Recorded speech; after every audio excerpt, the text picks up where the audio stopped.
யாருக்கு வருது? எதுனா நீ உன்னை உயர்த்தாதபடி, உன்னை உயர்த்தாதபடி.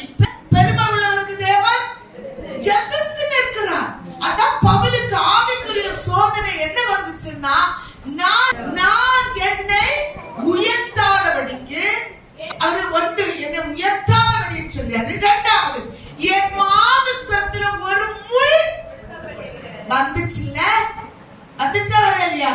வெச்சுக்கப்பட்டவர் பவுல் பெரிய ஒரு சவுல், ஆனா அவர் ஒரு பவுலாக மாறினார். அந்த பவுலுக்கு கொடுத்த ஆவிக்குரிய சோதனை என்ன தெரியுமா? ஒரு முள். முள் என்னதுன்னு சொன்னேன், ஒரு சாபம். சாபம் எப்படி வரும்? வியாதியில, கஷ்டத்துல, டெஸ்ட் நமக்கு வாழ்க்கையில வரும். இந்த டெஸ்ட்ல ஜெயிக்கும் அவன் நம்ம திராணிக்கு தக்கதான ஒரு டெஸ்ட் உண்டு.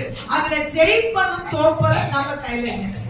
அவன் அதான் சொல்றாரு, என் மாமிசத்துல ஒரு முள். அடுத்து அவர் சொல்லியாரு, என்னை நான் உயர்த்தாதபடிக்கு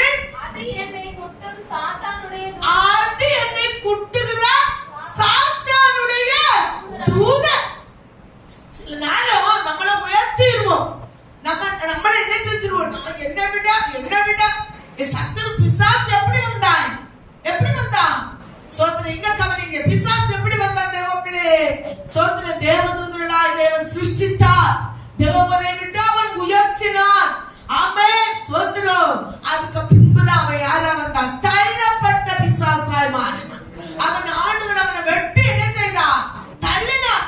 அதான் அந்த பவுல், சவுலாய் இருந்த பவுல் சொல்லும் போது சொல்றாரு, ஏசப்பா எனக்கு இந்த முள்ளு கொடுத்தது எதுக்கு தெரியுமா?